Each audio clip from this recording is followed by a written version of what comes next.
Hey guys, welcome back to Just Fixing Garage. I'm Justin, this is Kevin, Matt's behind the camera. We have a 2009 Dodge Journey in here. It's the RT all-wheel drive. It's got the 3.5 liter motor in there, and we're dealing with a problem where we need to do an oil change, but the dipstick is missing, or really broken. So, come on in, Matt, and you'll see. So, generally the dipstick is supposed to be right here, but you can see it's completely broken off. So I'm going to show you how we're going to get this freed out, because we have a new dipstick, but we need to be able to get the old one out. So we'll show you a couple tips and tricks we'll try first that are easier. And then worst case is we'll have to pull this entire tube out to knock it out. So let's get started.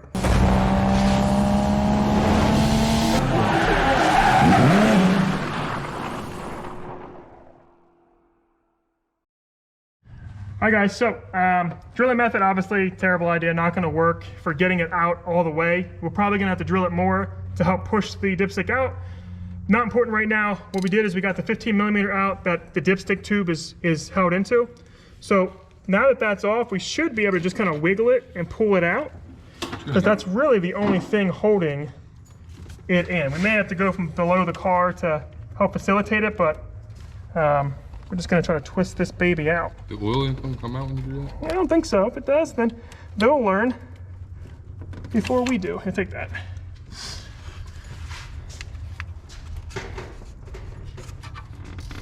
There we go.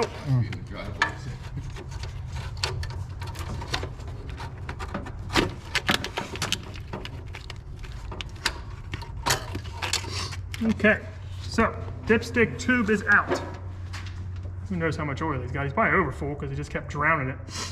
All right, so now that it's out, I'm gonna keep drilling small holes around this plastic to be able to get it to push out, and then I'm gonna take a pair of vice grips and just try to push it, because even if I push right now, this dipstick's not going.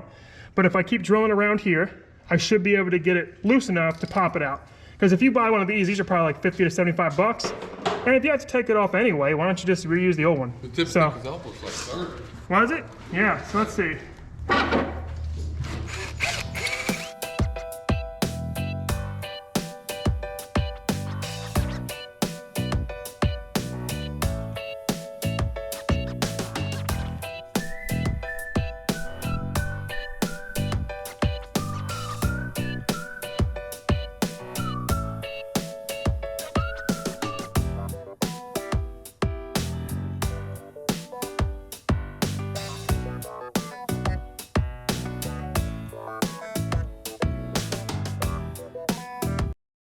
Last time I had luck with one of these, I just grabbed it with vice grips and kept trying to turn it and push it out. That might not work for me this time. I may just have to keep drilling. I mean, I'm almost through. Let me get a smaller drill. I can see the metal. Smaller drill, man, smaller drill. Sorry, man, you can just keep recording that, because when this happens, it's just gonna go. Like when this thing comes out. What? What's so funny? I was just recording Kevin while he was standing there. Oh, I thought this would. Is this a OEM one or aftermarket? It's original. Really? Looks like shit. He ain't putting nothing on it.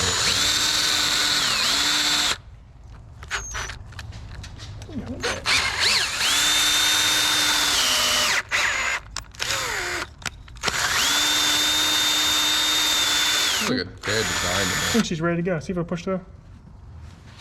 I'm gonna slice my fucking hands open.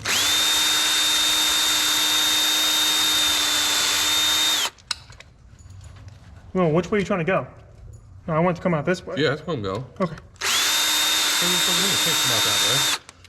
I mean, technically it could if we... There it is.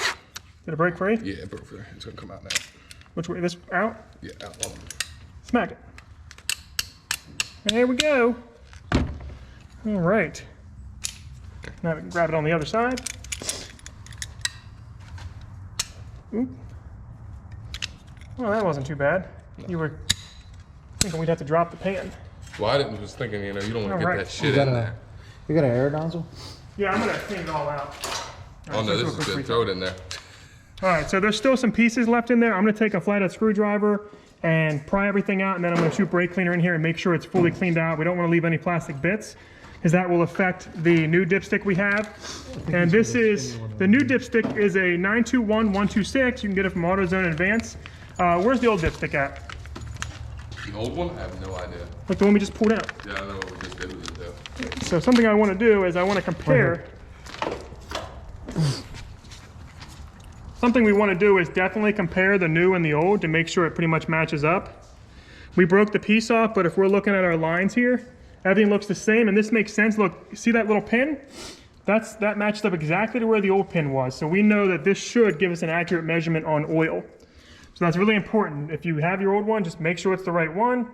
Because if you get one that's too short or too long, whenever you check your oil, you could be a quart off and the dipstick's telling you otherwise. So this dipstick is an exact match for this 09 with the 3.5. And we're gonna get this tube cleaned up like I mentioned, get everything out, scrape it out, and then get our new one ready. And yeah, let's just keep going.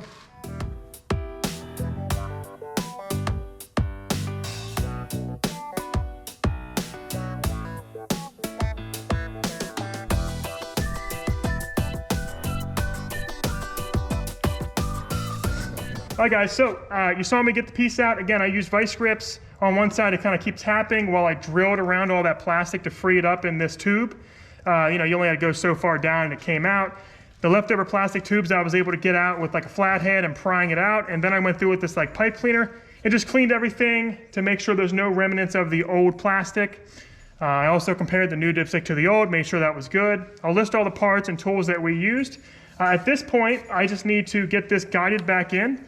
The original O-ring looks like it's in pretty good shape. I'm not dry rotted and it's not completely flat, meaning it should still seal. So I'm not going to replace that right now.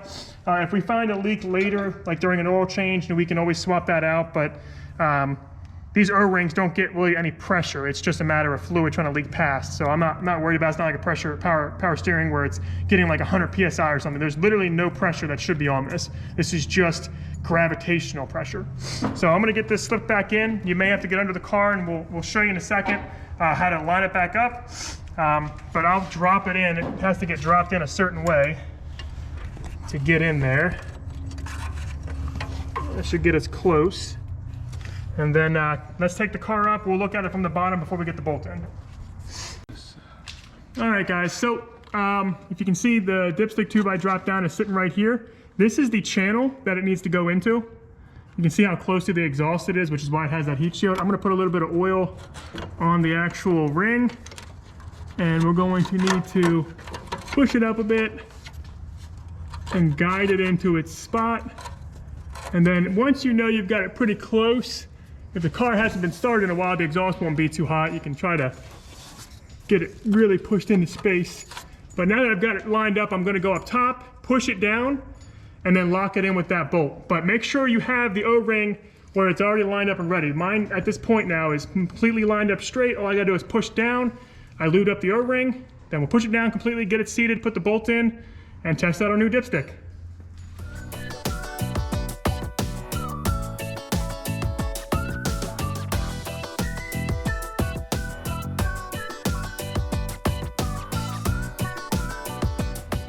Hi guys, so I showed you getting it started and seated from the bottom. Now you just have to make sure you push down from the top to get it where it has to go. You'll know you're in a good spot when you can push the bracket up against the block and your bolt hole lines up perfectly. So that is what I am checking right now to make sure I'm good to go. I think I've got to go a little further down. Okay, let's see.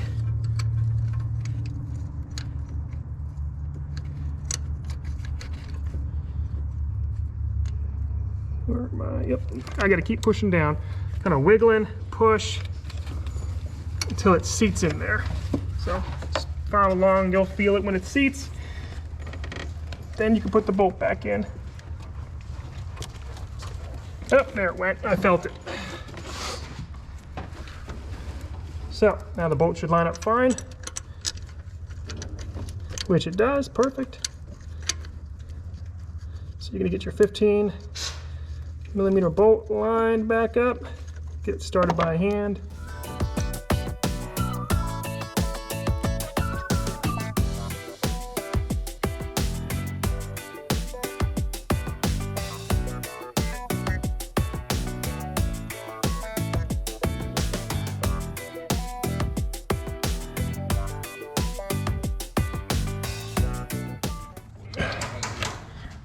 right, guys, that's tight. Let's get our new dipstick, wherever that made it to, right here. Now look, the reason these things start to fail is these O-rings get really dry, the plastic swells. So I'm gonna put a little bit of oil on this O-ring, and I suggest every time you pull it, maybe you do the same thing. You just lube up your O-ring and plastic a little bit to try to help it from getting messed up.